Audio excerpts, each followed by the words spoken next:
excited at this moment. How's it going, Teddy? Hey, it's going well. How are you? Good. Nice to see you on a different platform. Normally, we're either phone, text, email, or Zoom, and now here we are on the LinkedIn Live stage. No, I appreciate it. Appreciate the invite. Yeah, absolutely. So we were just kind of chatting in our pre-call that this would be my sixth LinkedIn Live. So I'm actually pretty excited about that because when I first started doing these, my main mission was just to get more human with our Mhm. industry. And I'm like, man, we have some pretty cool people out there like yourself who, besides what's on your LinkedIn profile, we want to learn a little bit more about you as a person, but also kind of some deeper stuff about your career. So I'm excited to tap into all of that. I'm going to share my screen and then we'll do a full intro on you in just a moment. Okay. But do me a favor and let me know if you can see my screen. I am going to grab. Okay, give me a thumbs up if you can see it on your end. It looks like it's good. Okay, cool. Look at your nice profile picture. That's when I So was younger. That's the good old days. that's the good old days. I know. Isn't that what we always say? So I'm excited to see who's on this call with us as I get into the Yeah. intro. So, hey, if you're just joining, let us know who you are. Maybe if you're on the road or if you're at home, let us know what city you're in. And I think we'd love to know what prompted you to join this call today. So we'll be monitoring this. We're going to keep this very casual, like living room style, as if Teddy and I are just sitting having coffee in my living room. So welcome to the call. If this is your first one, really the whole purpose behind this series, which is sponsored by MSP Resources, is I kind of alluded in the beginning, like we need more human. We got to humanize the leadership that's out there. And I think a lot of that is because on the recruiting side of our industry, we see a lot of our candidates asking how to get to your level. Like, how do I get to become what Teddy is and like a senior vice president or a CEO? What does that look like? And so we want to kind of go below the surface, beyond the resume, learn how you think, learn about like some of the valuable stuff that a lot of people don't talk about, right? So that's some of these vulnerable moments on maybe missteps, lessons learned, or I wish I would have done things differently. And then I think when you approach it all that way, you become more accessible. And I think you become more approachable. And so you and I know one another because I forgot to look before this call, but you had joined my mentorship group a while back. I don't even know how long ago. And I'm curious, this is not a scripted question, but I'm curious, do you often get asked from people in our industry to be, if they could be your mentor? Um, it's happened recently, but I think that there are folks within that we know acquaintance and other people within our immediate circle that are up and coming professionals, and it's not like a it's definitely not a scripted like, hey, be my mentor, but they definitely ask questions that you want to set up a call and kind of talk through, right? So that you're Yes. giving them your undivided attention versus it just being kind of shoot from the hip and try to talk to them for like 5 minutes, right? Like I try to be really intentional when someone has like a career question or something that alludes to where do I go from here, right? Hmm. What do you believe? What do you see as my strengths, or where do you feel like I could grow, or what tools do you think I need to sharpen to really grasp the next step, right? So I appreciate that, and I learned. I think I learn as much about myself and about other professionals in the field when I'm you know uh, humbled enough to be asked these questions. So I think it's great all the way around. It actually gives me a better perspective of the talent that's available in our industry. And I love that you said the word intention because I think intentionality is certainly like if you don't have that, then I think it can come off as like disingenuous. So thank you for sharing that. That was just Yeah. something I was thinking off of the cuff. Yeah. So I'm going to introduce myself before we kind of get to your story. And so I'm Tara Samuels. I have been with MSB Resources going on 2 years. And if you have not heard of our firm who is sponsoring this call today, we're really kind of the person you would go to as a trusted confidential resource for anything from a site level position to corporate. Brad, our founder, created this company because, Teddy, you could probably agree that multifamily is a very small but big industry. And so everyone kind of knows everyone. And so if you're trying to kind of privately look for a new opportunity, not necessarily for any negative reason, you don't want to jeopardize where you're at. You want to kind of maybe see if Mhm. there's a confidential source that can represent you. So that is MSB. A lot of people do not know that we have a different division that focuses on retention. I think it's so interesting, kind of like resident retention too.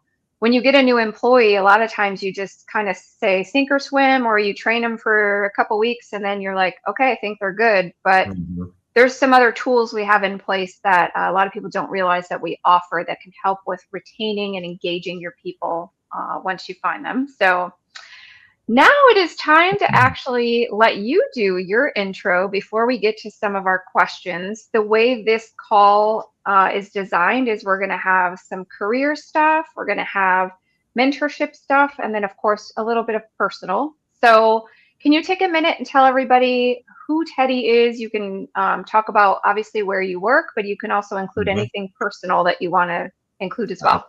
Absolutely. Thank you. My name is Teddy Abdelmalek. I'm the Senior Vice President of Business Development for HH Redstone Property Management. I've been in the real estate industry ever since college, believe it or not. It's hard to say 25 years because I still consider myself sort of like on the cusp of still being young. So it's almost like, man, 25 years, has it really been that long? And how many markets have I been in? Dear Lord, So it kind of ages you, mentally in that regard. But our company is a vertically integrated owner and operator in the student housing, multifamily, affordable, mixed use, and now one senior property. Oh, We had an owner that we had partnered with, and he got a senior property at a super low cost basis, and he was just like, here you go, you will learn senior now. And we were like, okay, you know thank you, thank you. So thanks. obviously every asset class is very different within itself, but what Mhm. we would like to see is the similarities and what you can pull from one asset class to expand the experience and the golden nuggets, if you will, from one asset class to the other. And so we could talk about that. But I think on our pre-call, we were talking about what are the things you can steal from the hospitality industry, right? So I, Mhm. in previous roles, have been trained by Forbes Travel Guide, the same folks that designate the 5-star ratings at hotels, spas, and resorts around the world. So I try to implement that into my business development role, and we try to resonate that to our staff on site as well. I love, so I want to make a comment about, so I'm also over the 2 decade mark in our industry, and I feel like Do we get an you said, award, like a golden I, star? I'm waiting for it, a bozo button. That's how much I'm aging myself. I don't know if anyone knows Bozo from Chicago, but anyway, you said you're like on the cusp of being young. I feel like also having some young kids in the house kind of helps you with Mhm. that youthful spirit, right? Yeah, yeah. I think so. What's something that stands out? I love that you talked about this Forbes travel guide training. Is there Mhm. something that resonates with you that you want to share, like one highlight from that that we should know about that has like stuck with you since you received that training? Yeah. So yeah, and everyone that's listening, you should write this down because it's so simple, but it's like so it's just so profound when we keep bringing it up. And I bring up this example so many times when we're looking at taking over a property or when we're buying a property. I personally measure this one topic. I measure it based on what the property is doing. It's called anticipatory service, right? And so anticipatory service is the ability to anticipate the customer's needs, right? And Mm-hmm. so it can be as simple, and I liken it to the restaurant industry. If you are being seated at a table, why isn't there a glass of water and ice at your table already? Whether or not your customer wants it, it's there, it's ready to go. So how does that translate into the property management industry? Maybe when someone enters your office for a tour, you have a bottle of water chilled, ready to go. Or if someone's using your business center, you have it stocked with paper clips, pens, Mm-hmm. pencils, whatever the anticipatory aspect of that service is going to be, right? And it can be so many different things at your property if you dissect it into that one special area, right? And Mm-hmm. so Forbes Travel Guide has this entire curriculum that are in previous lives we've gone through, and it dissects the life cycle of what it means to take care of the customer. And it's just so profound when you think of it that way, and you talk about how many different customer interactions you're able to have. And they call it like, hey, you have a positive interaction and it goes into this bucket, right? And when you have a negative interaction, you actually take from the positive interactions and put it into the negative bucket. So it's almost counterintuitive, right? You have to have Right. more positive interactions than you have negative.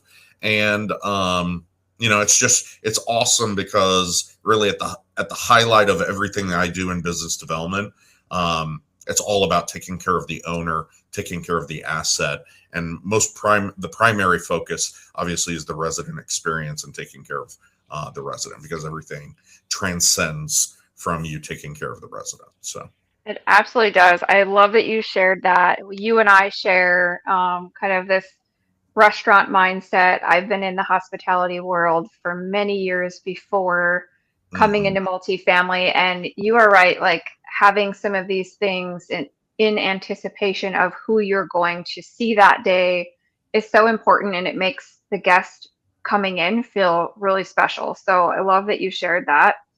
Yeah, So let's dig into some of your career questions. yeah. I love so many people that I talk to don't really come from a traditional path. You were one of those people. You came from student affairs. Hmm. So talk to us about the background in student affairs and like what did that teach you about the people that spreadsheets or performas will never teach you? Oh man, student affairs, man. I just, to give you some context, I did my undergrad in biology and chemistry. I Wow. my parents are Egyptian, and there's always this anticipated, uh, preconceived notion that you're going to go to medical school because that's just what you do to be successful. Hmm. What do you mean you're managing apartments? What are you doing, right? And so um, I did biology and chemistry, and then I was managing the on-campus housing residence hall for the University of Missouri Kansas City. Now, mind you, this building, it's a residence hall. It's a cinder block building, vintage year like 1955, like literally 1955, like Back to the Future 1955. Yeah. With the ugly drapes and what have you. We did away with those, but right next door to my property that I was in charge of was a brand new luxury residence hall. And you would assume everyone would want the newer, nicer building. But that wasn't necessarily the case, right? And that's what I immediately took from my experience. So students, Tara, were actually trying to move from the luxury dorm into my old cinder block residence hall. And so that Wow. is something so early in my career, and it has stayed with me until today. And I still, reminisce about those interactions with those students. And here was that special secret sauce of why they wanted to move from the new building to my old vintage building. It's because my building, okay, I knew everyone's name. We had established a community, and the resident experience by far trumped everything else, right? And so you have this newest building, the best amenities, the nicest finishes, and the people did not feel connected or cared for, or part of something much bigger. Mm-hmm. And, what you were saying, a spreadsheet can show you occupancy and rent growth and expenses and what the NOI will be, but it can't fully capture what trust and loyalty looks like or the energy of the community, right? So my student affairs background basically taught me that you need to look beyond the physical asset and ask, do people actually want to live here? And do they feel like they're going to belong at the community or the property that I'm about to buy or renovate or whatever the case in the life cycle of that asset? Because when the answer is yes, that they're going to be connected to the property emotionally, everything else transcends into place. Performance, NOI, rent growth, because I had folks that were essentially, the prices were relatively close. One was a little bit newer. I would say there was a price difference, but I would say that it wasn't astronomically different. And folks were wanting to be part of a community where there was, folks laughing and having fun, and humans like hearing their name, right? Yes. And so if I know your name and I know your pet's name and I know something interesting about you, and I see you from across the hallway or I see you from across the property, and I'm like, hey, Tara, how's it going? How's your dog? And I know your dog's name. How does that make you feel emotionally connected to So the property? seen. Yeah. It's like the Cheers, the old Cheers sitcom. You want to be where everyone knows your name. Period. Yeah. Period. End of stop. It's so funny. If you could see my notebook, I actually wrote Cheers because it immediately made me think of that. Like, and that's just a small Amazing. little bar in Boston that everyone knew their name. And you're right. Everyone wants to hear that. And it's so funny. I totally align with what you said about, like, here you are in this 1955 building adjacent to this, the brand new glossy lease up. And it reminds me, the first community I ever leased apartments at was the first one that I moved into. And I'm going to be honest, Teddy, this was a C- property at best. It was not sexy. There was nothing amazing about it, but what the reason I rented there versus other places was because of the energy of the team, how much they seemed to really love their residents. This was before package delivery. This is in the 90s. And so anytime I was in that leasing office, to your point, I could hear Tom and Denise, the two people that ran the community, say, like, hey, Mrs. Jones, hey, Ted, hey, this. And I was just like, oh my God, how do you know all these people? And that is something that's so priceless when you make a resident feel so seen. And the same thing with your employees. I hope that people will learn that that's something that should translate across the employee side of our industry as well, not just the residents. But I love that you shared that. There is a comment. This is an old adage, but John put in the comments, you only get one chance to make a great first impression. Like, how many times have we heard that? But it's so true. So true. Absolutely. I've never had the pleasure of working in student housing. That is one of those sides of our industry that I've only seen because our kids have been in student housing, but I haven't lived it. So what's something that people outside, like me, outside of that space, completely misunderstand about whether it's the operations, the students, or what's driving performance? So I say this, once you've done student housing, you can do multifamily in your sleep, but it's not true the other way around. Okay.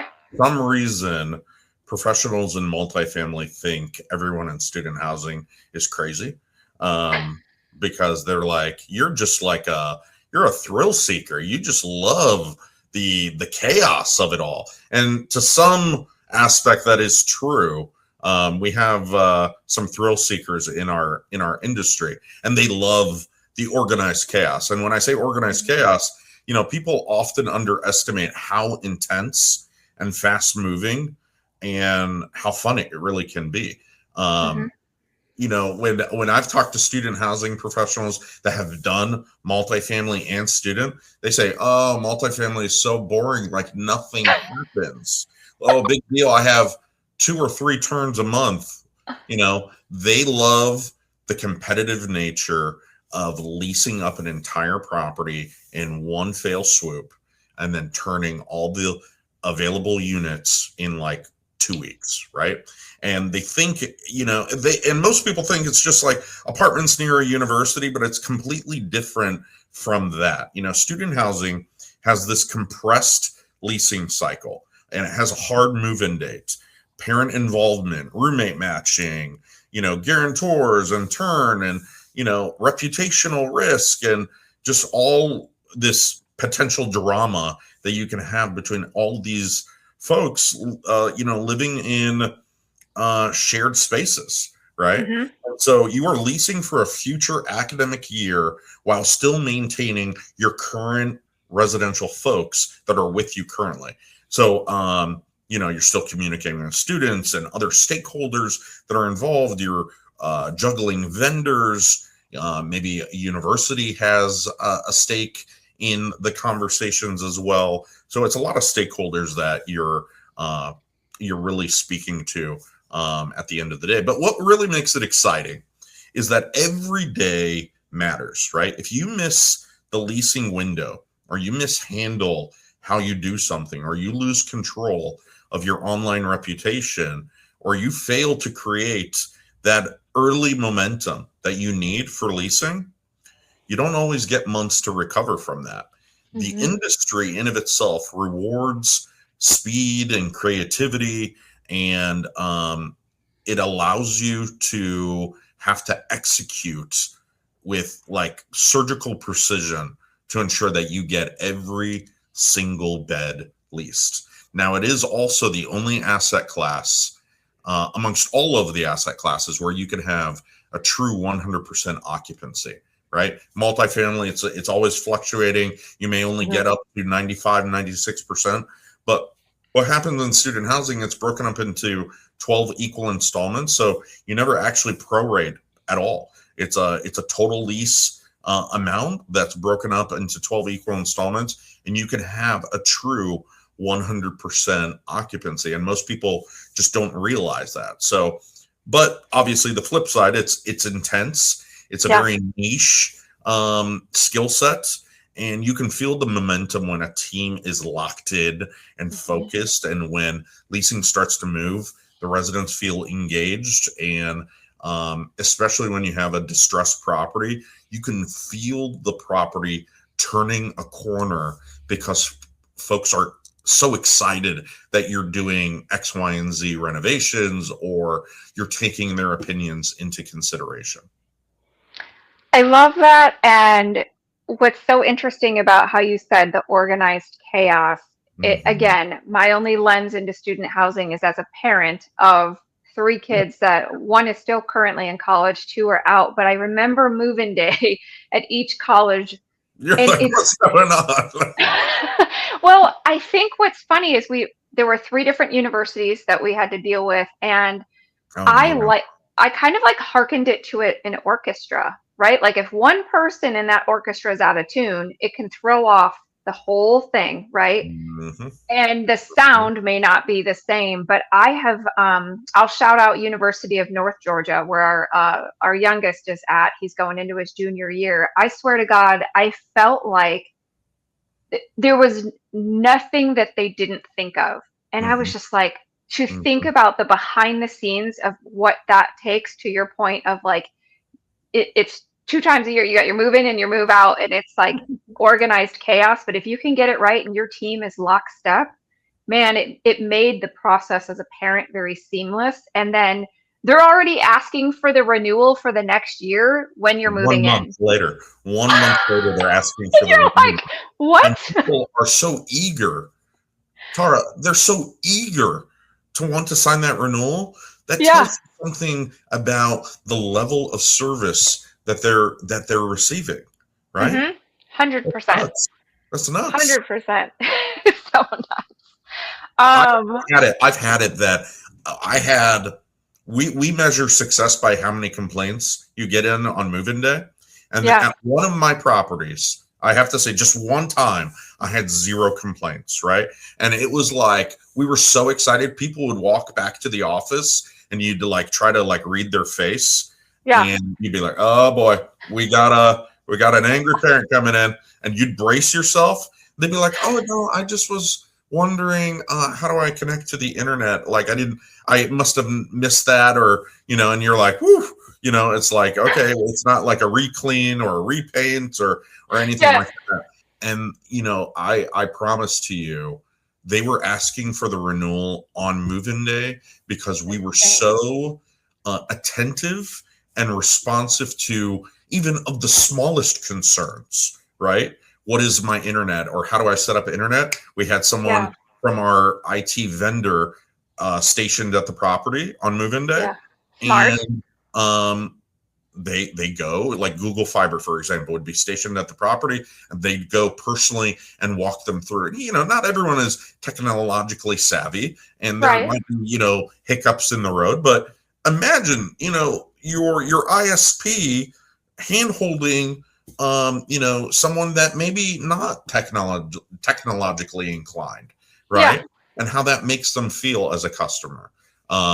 So it's those small things, but being asked, hey, can I renew my lease? And we don't even have rates, we don't even have any of that ready, because we only anticipate, hey, we're it's Yeah. through the approval process with ownership. Hey, we'll have that probably ready like first week of September, because we don't want to be overzealous For and sure.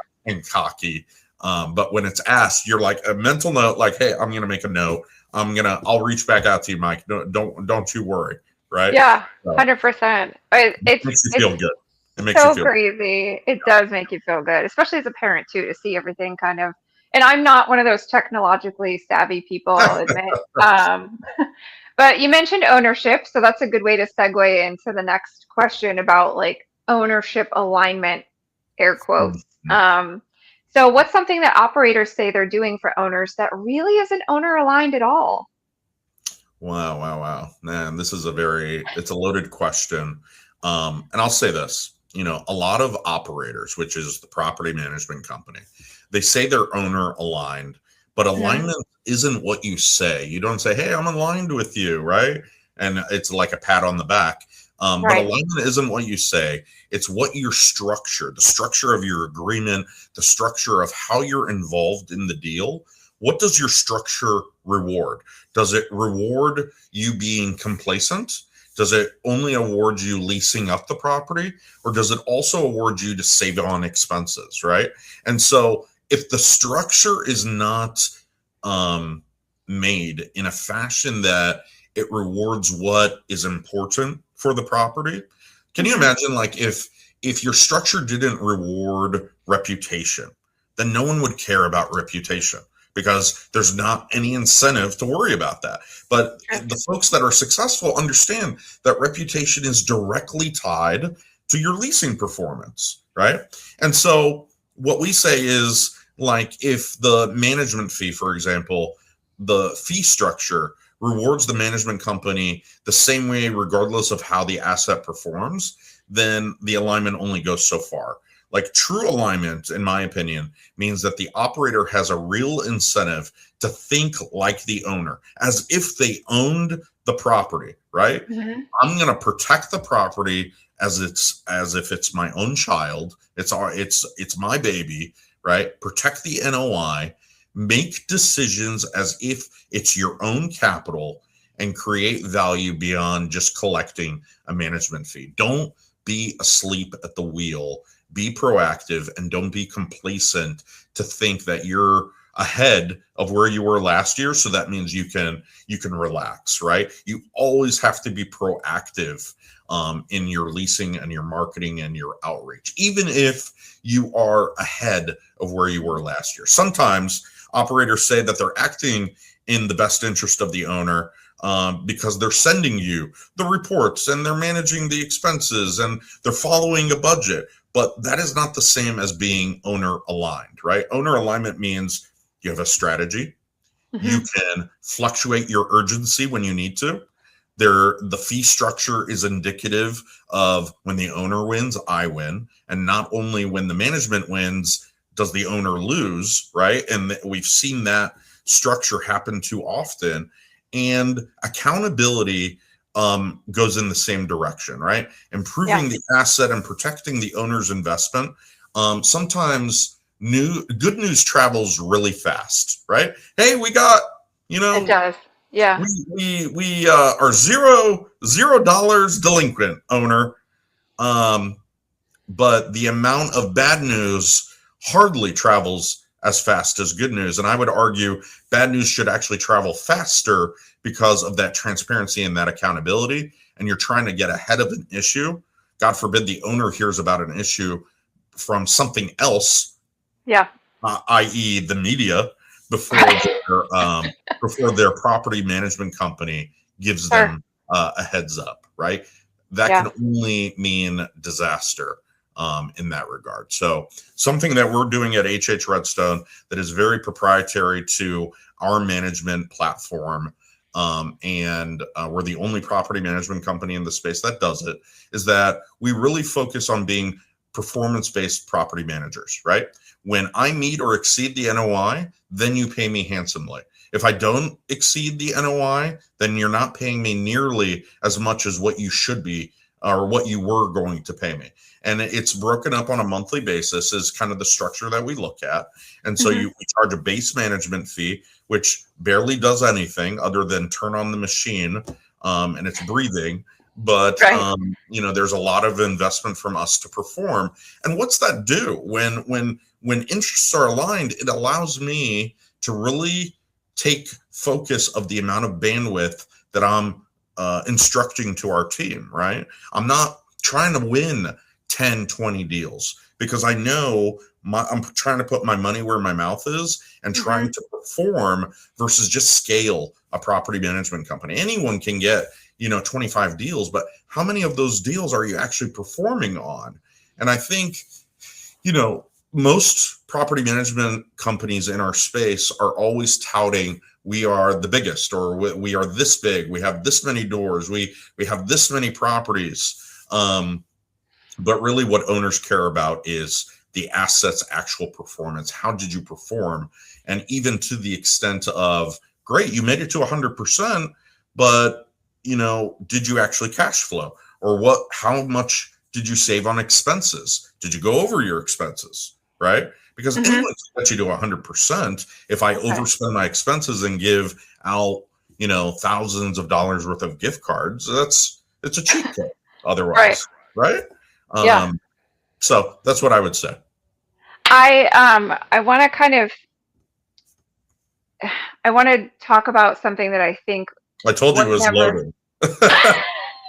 Hey, but listen, my pen was fiercely writing some notes that were very important while a loaded question and answer. I think one of the things that I wish happened when I was on site starting as a leasing agent, and this is where I think our industry could really learn and kind of change our behavior, is if I started as a part-time leasing agent, but I was never taught until I got to the property manager role how to think like an owner, how Mhm. to act like a CEO of the asset that I'm working at. And I think a Mhm. lot of times I don't know if you agree with this or not, but like a lot of people think that the asset, the community, is the most valuable.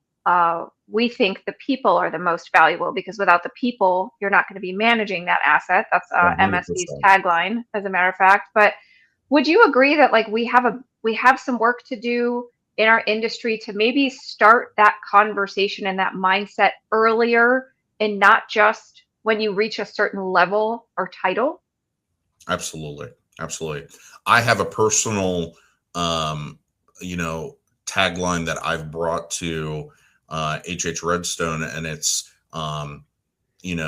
the same way that Tara, like if you remember, or even in multifamily, when you knew you had an ownership visit, you Hmm. cleaned up the property, you Right. knew owners were coming in, you're like, okay, everybody, like like the general's coming, and you make Yeah. sure everything looks great, right? And Right. there's nothing wrong with that. Ownership's coming, don't be stupid to just let the property be a mess. But this is my point, right? The people that you should really be concerned with are the people that are living at your property every single day. Your investment is not an investment unless you have residents at your property. So my tagline that I've said on several podcasts, and the thing that really resonates with me is that the residents are the CEOs, right? And the Mm. same way that you would treat your management executives, the same way that you would treat your ownership, and they visit and you're at ease, and you're like at attention when your ownership is walking your property, and you're really providing that attention and focus to them. I would say use that same level of discretion to treat your residents that way. You see your resident, you're like, hey, how's it going? Is there anything I can help you with? You know, to the same extent as if they are the owners of the property, because I would argue that they are. Without your residents, your investment is nothing. So I couldn't agree more. And before we go to the next question, I want to make one comment that it made me think of something, because I feel like if you're a reactive type of team and you're like, and the owners are like, "Hey, Tara, we're going to be there Monday at 10 a.m." and you're like, "Oh my God," and then everyone starts going into chaos. To like, if you're not proactively preparing for those visits on an ongoing basis, one, that's something that you need to learn from and kind of change your behavior. that's a But red two, flag. Yeah, if you think that that owner is truly only coming at Monday at 10 a.m., you're kind of fooled, because they usually come before that and don't tell you, because hmm they the owners are not stupid. They know that, like, and I when I say that they come, is I've learned in my past that they've come before, even on the weekend, just to like check out the exterior. I'm not saying they're shopping you, but or like they're just or kind at of night, driving through, or at or at night. And night, so so they can see what it looks like in the yes. evening time. Yeah. Yeah, so please don't be so naive to think that if they're coming at 10 a.m., that that's truly the first time they're coming. That's not true. Well, yeah, I mean, but my point is, like, to the same level, just your residents are there, right? Yes, Be as absolutely. concerned, like, oh my God, what are my residents going to think about all this garbage that's piled up at the trash chute or at the dumpster? I should get this clean because I worry about what my residents think, because I'm treating them as if they are the owners with the same Yeah, level of attention. I love that. Your tagline, residents are the CEO. I think that's great. And it's kind of like if we didn't have any residents in the building, it's like a musician playing to no audience. Like, Exactly. not very different experience. Exactly. Exactly. So speaking about our resident experience, we're segueing this so nicely, Teddy. This is so good. So you're responsible for maximizing NOI. NOI is something that's thrown around in our industry all the time. So what's one thing that operators chase in the name of performance that's actually kind of hurting the resident experience more than it's helping it? Yeah, it's definitely fee orientated, incentives, like, hey, how much can we charge? How much can we squeeze out of this property? And I mean, there's definitely a place for reasonable fees when demand is there. But when an operator chases every single possible charge in the name of revenue, it can definitely damage trust with the residents. You may be able to pick up some short-term income, but if the residents feel nickel and dimed, and this goes for even us as customers in any industry, it hurts the customer experience. It hurts renewals. It hurts your reputation, and it feels more like a transaction than Mm-hmm. a living experience, right? And ultimately, your performance will drop, even though you make a little bit more extra money. You're going to see your turnover actually increase because they don't feel, like I said before, emotionally connected to the community that you're trying to promote at your property. So strong NOI is not just about pushing income, it's about creating a community that people want to be a part of. They want Mm-hmm. to refer their friends, they want to speak positively about.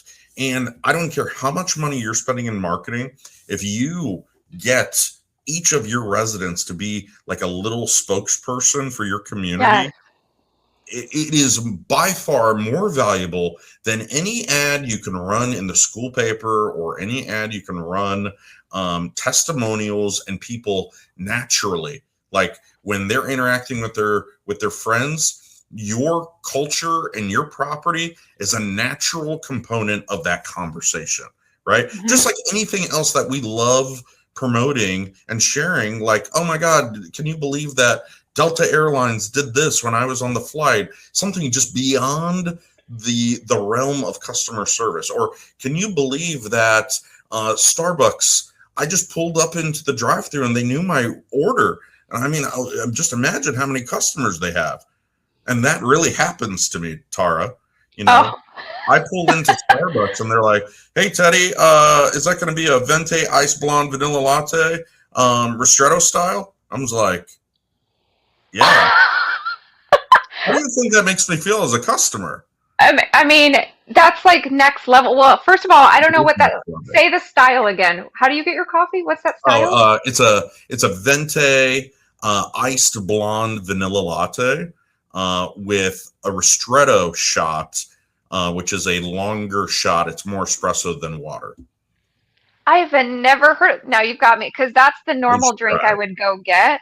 The only difference is I always add cinnamon powder to my drink. Oh, yeah, okay. It changes it, and I do oat milk.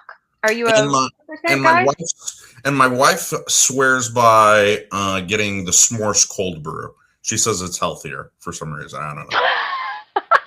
S'mores in a liquid form to me, I haven't really gotten behind that. I want to go back to what you said about I love how you called like having the residents be your spokesperson and the nickel and Mhm, dime effect. mhm, I know this is kind of a drastic analogy, but it does make me think of the time that you go into a steakhouse. If mhm, I order a filet, let's say I'm ordering an 8-ounce filet, and let's say it's $49. mhm, But then I want the mac and cheese, the Brussels sprouts, and the shoestring fries. Next mhm, thing you know, it's like $87, right? I'd rather go in and they're like, Tara, it's $87 and here's everything that you get. I would mhm. so much rather, like, it's the same cost, but I feel like it's a more inclusive experience. I have to think less. I don't feel like I'm being nickel and dimed. I know we can't exactly do that in our industry Sure, to sure. be like apples to apples, but you Yeah, kind of get what I'm saying, right? Like yeah. it would be really nice to just be like, but guess what? It's all included in your rent.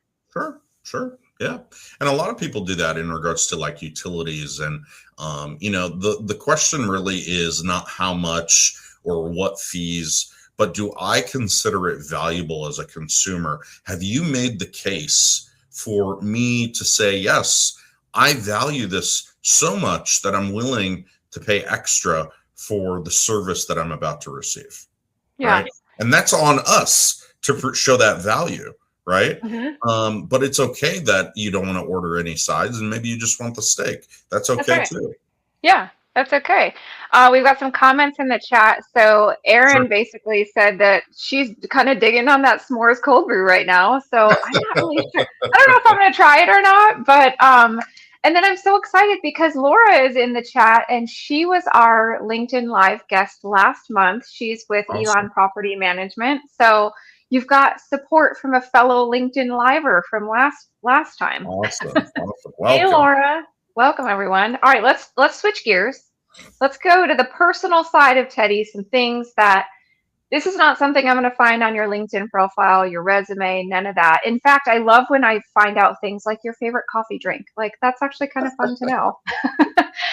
Because the next time I see you in person, I can be like, Teddy, I've already got your drink saved in my Oh, app. I'm nice. going to order Nice. it for you.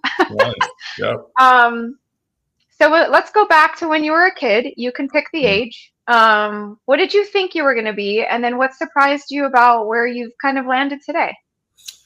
Yeah, so I can distinctly remember that, like every other, young boy's dream is to be like a firefighter, or um, you know, back then, I was always interested in like investigative, like, hey, should I do like should I be a firefighter, a police officer, and do some investigative work? I loved solving problems even when I was young. Um, Yeah. and then obviously the show CSI was really big growing up, and it was always fascinating. And only did I come to realize that you don't solve crimes that fast, like on TV. Um, and I was just like, yeah, this makes sense. You've solved it in 45 minutes. Right. But I was always drawn to roles where you had to solve problems, help people, or figure out what was really going on beneath the surface. Like it wasn't always very apparent of what the issue was, and that kind of was a challenge and really interesting to me. But what surprised me is that real estate, especially in operations and business development, it's a lot of the same instincts. And you're constantly investigating what is working and what is broken and what are the numbers telling you and what are the people not saying and where is the opportunity hiding. Like what, or you have to read between the lines. Residents say they love living at your property, but you have no one renewing. So what's going on? Right. So where is that opportunity hiding? What is going on? And it is not the path that I pictured as a kid, Hmm. but it's definitely a problem solving piece that's always been there. I think just the instinct of wanting to work with people, help people, and really uncover issues. I said before, like when I was growing into my professional career, that I could tell a lot about a property just by looking at its financials. And there would be certain things in the financial documents that I could pull that really told me about the staff, and it told me about the kind of resident that was living there and how they respected the property, or if they did not respect the property, or what things were going on in support of the resident or not to support the resident. And I would argue it's about how much money you're spending, right? You have all this money allocated for resident programming and you barely meet the budget for resident programming. Okay. Or if there's a problem, if there's a property that always goes over their budget, even just slightly by $100 or $200, tells me just on the surface that they're so engaged into ensuring that their programming is such uh, to an elevated piece that they're going over and above what their budgeted amounts are. And it's just small, intricate, subliminal things like that Hmm. that you don't even know you're doing, but Yeah. someone looking into a property can immediately pick up on your vacancy, your bad debt, how much you're spending on maintenance. And certain line items within your maintenance tells me whether or not you're doing something. Well, you have filters budgeted, but you haven't spent any money on filters. That either tells me you bought too much or you haven't changed anyone's filters. Which one is it? You know? Let's hope that it's not the not changing Yeah, part. but That I'm would just saying, be, like in general, it's yeah. it's certain things like that that either give me pause, like that's a red Mhm. flag, or it makes me smile because they're doing things with the resident in mind. So I have to comment a couple of things. So one, I also had that love for that investigative, like I don't know why I like to fall asleep with murder shows, like take your pick, Dateline, 48 hours, but CSI Miami was like one of the ones that I was binging all the time. Wait, what if I do this, do you know who I'm being? What are you doing? That's the Horatio Kane stance Oh, in CSI Miami. We your just always picture's this he big, so I was always like trying to see. he was always turning to the side, and I'm like, why does he always stand to the side? Mm, It's anyway, but I like the idea that you were talking about, like that investigative nature that translates into real estate, into what we're doing. And the one thing I was going to comment on, you're in the Midwest, I'm from the Midwest, and so the one thing I was always over budget on snow removal. That's just something you just can't get that right. yeah. Mother Nature has a way of telling you you're wrong. Even if you Yeah. budget for it and then it's zero, it's like, what are we doing here? Like, Yeah, you I know, never got it right. And they're like, Tara, you're never going to get it right. It's Chicago. And I'm like, fair, but I always wanted to, like, the achiever in me wanted to like nail it within like just that certain amount. But yeah. Yeah. Mother Nature, like you said. So speaking of mother, and it could be your mother, it could be somebody else, like let's talk about someone who believed in you early in your life and what did they do that stuck with you today?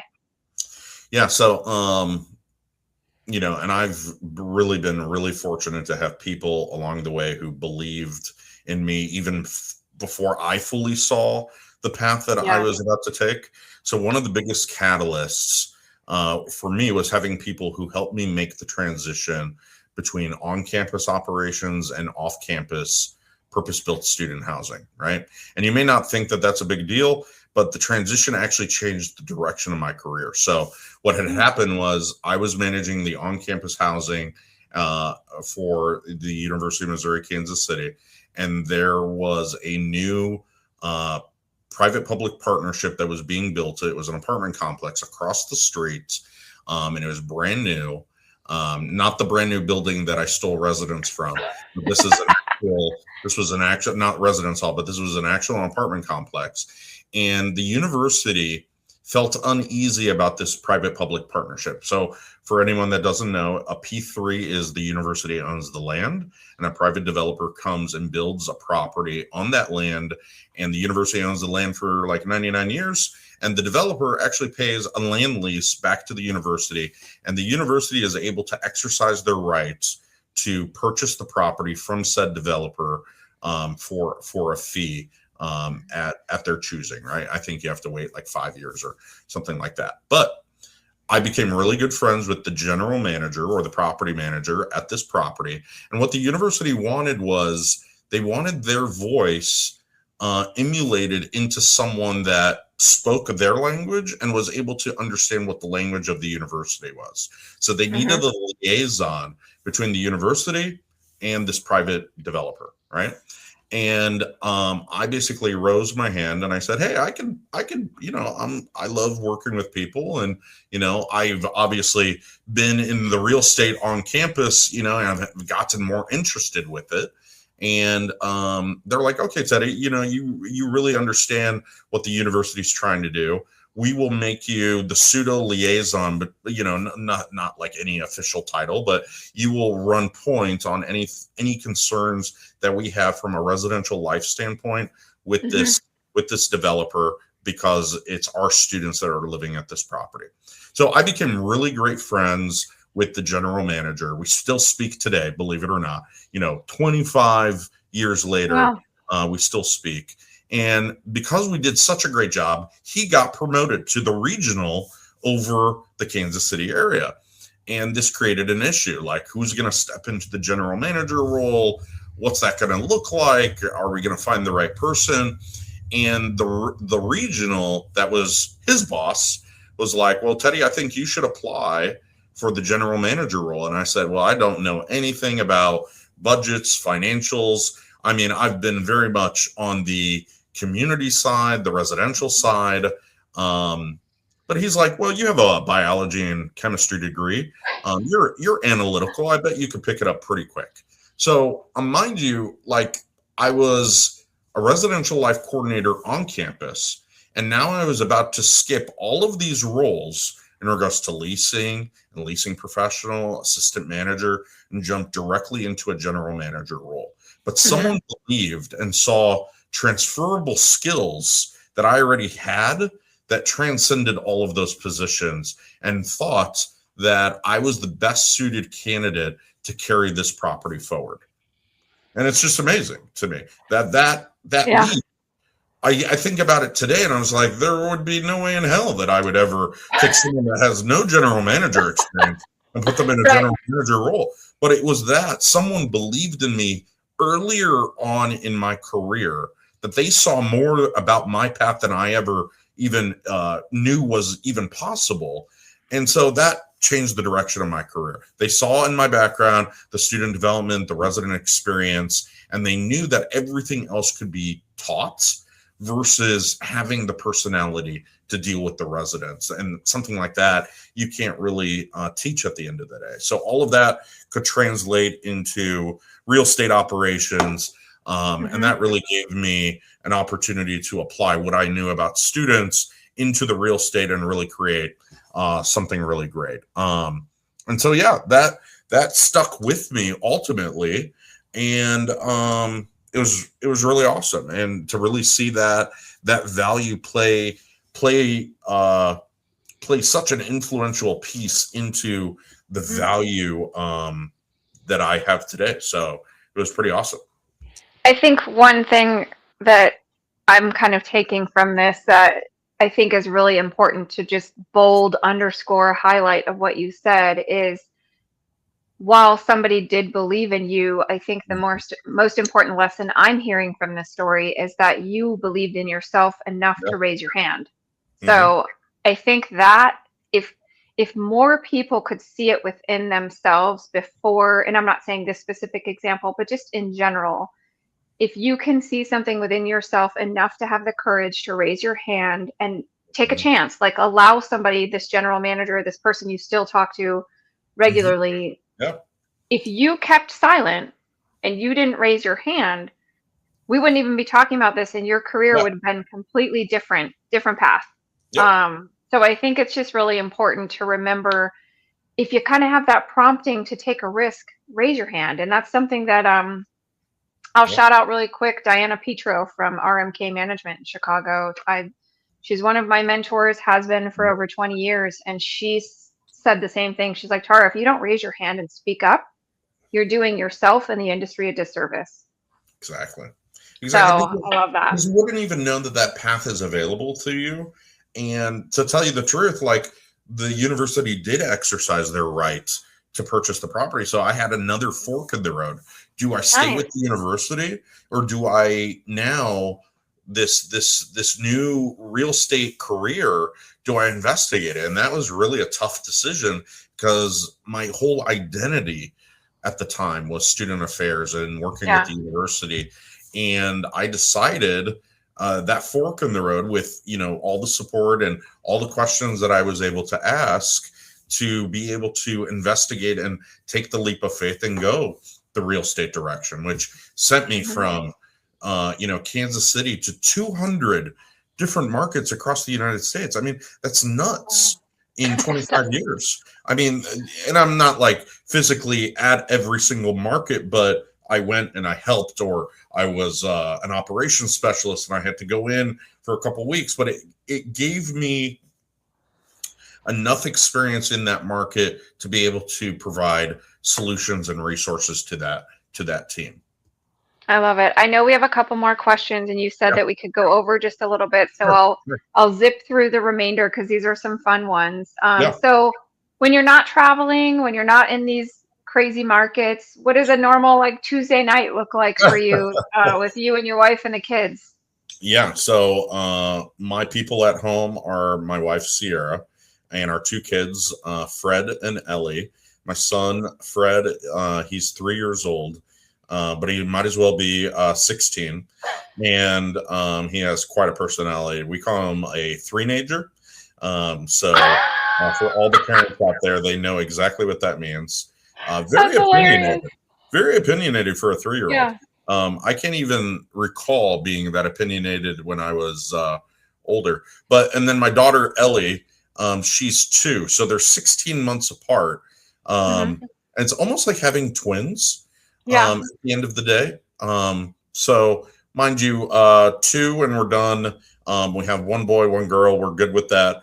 But we are 2 full-time working parents, and Hmm. I travel in addition to that. So a normal night is really about teamwork and dinner and bath time and toys everywhere and getting the kids settled and trying to reset the house before the next day starts. My wife Sierra is incredibly supportive, especially when I'm traveling for conferences and meeting with clients and work events. And when I'm home, I obviously try to support her by taking the kids to daycare in the morning and school and being present and jumping into like the day-to-day things that need done around the house. And it's again controlled chaos, which I'm very familiar with. But it is also a part of life that keeps me grounded. And every single day that they're growing up, this will be the last time that they're this small, right? Yeah.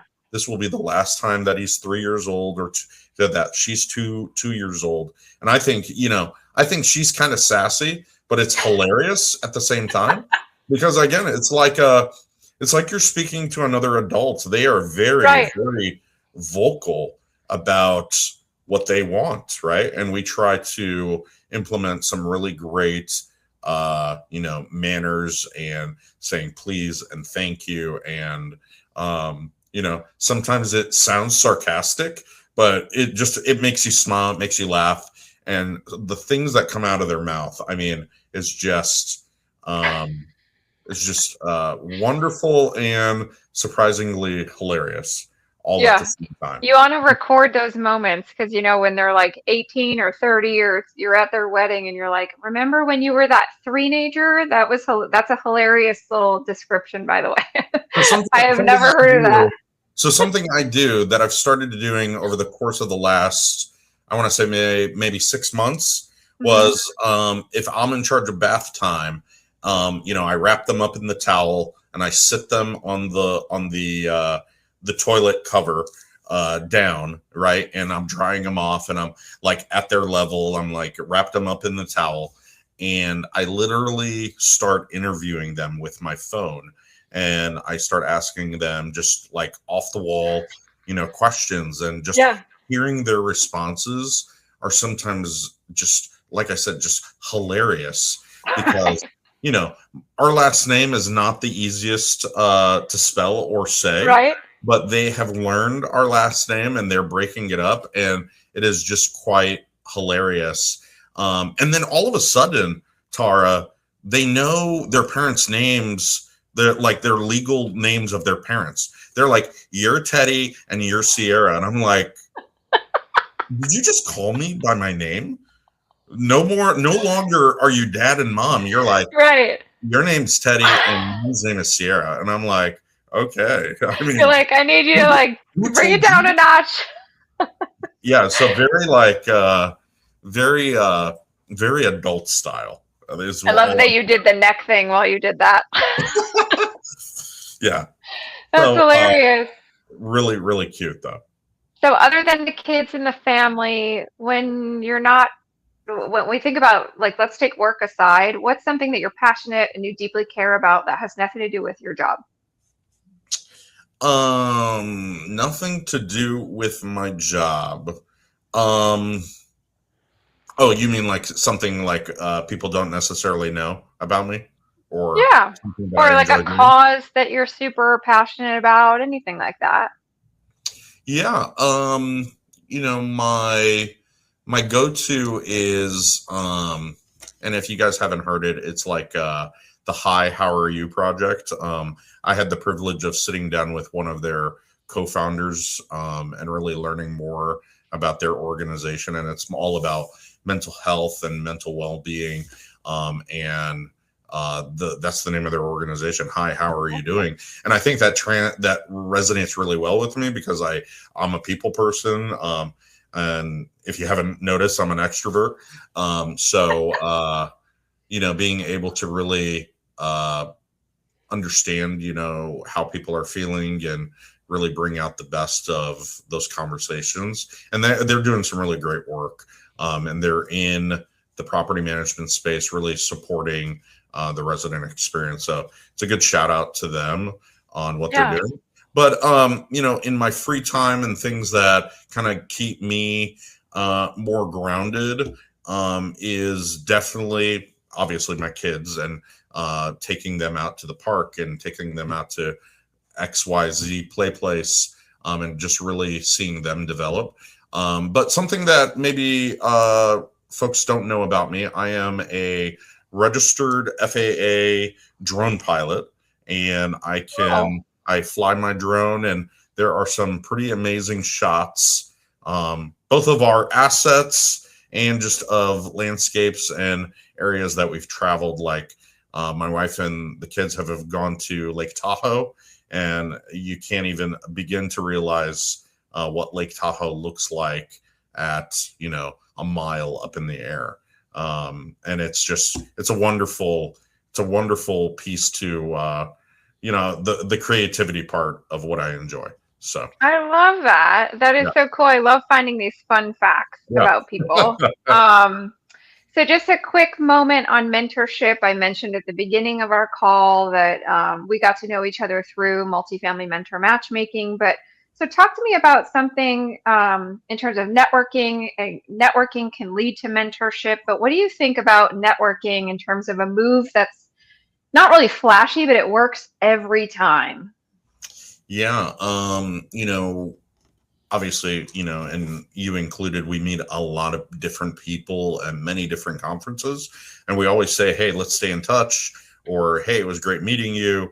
That's the extent of the value, right? That conversation, and it may or may not go anywhere, right? But Hmm. something that I try to do is when we're making an introduction, I share an idea that maybe resonates to their industry, or I try to remember what someone had told me before, and I try to bring it back up later. So, if they're telling me about their kids and they're really passionate and they tell me their names, I kind of try to write that down so that the next time I speak with them, I bring up like, "Hey, how are your Yeah, kids?" yeah, By name. And that is like a wow moment for them, right? And they're like, yeah, "Oh my God, you remembered my kids' names?" And it goes back to my initial point. It right. creates such an emotional bond to them, even creating that relationship. And once you've remembered it once, it's almost like you remember it forever. And I'm not saying it like, oh, you're doing it in a fake manner, but you're trying to add value, that you're taking interest in something that they're interested in. So if they brought up their kids, you're doing that. If they've brought up something else, you're taking interest in that and you're asking about it. Hmm. Um, to the extent, like when our owners have surgery, right? We know about it. Like we know it's happening, because they feel comfortable sharing their personal issues and or things that are happening in their personal life with us. So what I would say is the best networking is not just collecting contacts. It's about showing people that you actually listened and that you are someone who can be helpful, and you're ending your conversation, or you're taking away, or you're giving value before you ask for anything in return.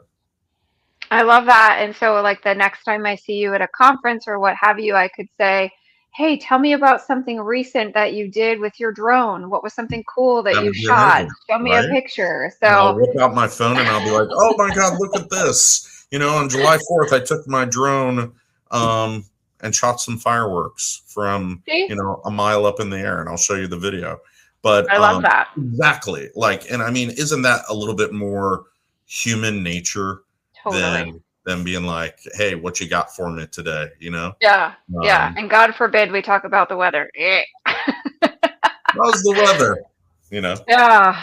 So I've been ending each one of these LinkedIn lives with the same sign off question. And this is something that I really like because sometimes I resonate with things that are short and sweet, to the point, impactful, easy to remember. So thinking about like a billboard, one Uh-huh. sentence. And so we're driving along, we're driving to the next conference, and all of a sudden we see your billboard that you Uh-huh. want multifamily to see. What is your message on that billboard? Okay, the billboard. Like, close your eyes. You're picturing the billboard. Picturing the billboard. The billboard says, "Manage every asset like the owner is sitting next to you," because they Oh, are. Your residents are your owners. Your residents are your investors, and they are your CEO. that's so good. Is I that cool? love that. And they could, and I'm imagining the owner sitting in the car with you as you're Right? driving by the billboard. Isn't that a cool representation of? I Um, love that. yeah. I think that's amazing. So we went over on time. I'm not mad at it because there were so many good stories, good content. Yeah. Appreciate it. Thanks to everyone who participated. But will you let everybody know how they can find you? Is there are you pretty active on LinkedIn if someone wants to message you and connect that way? Absolutely. Really active on LinkedIn.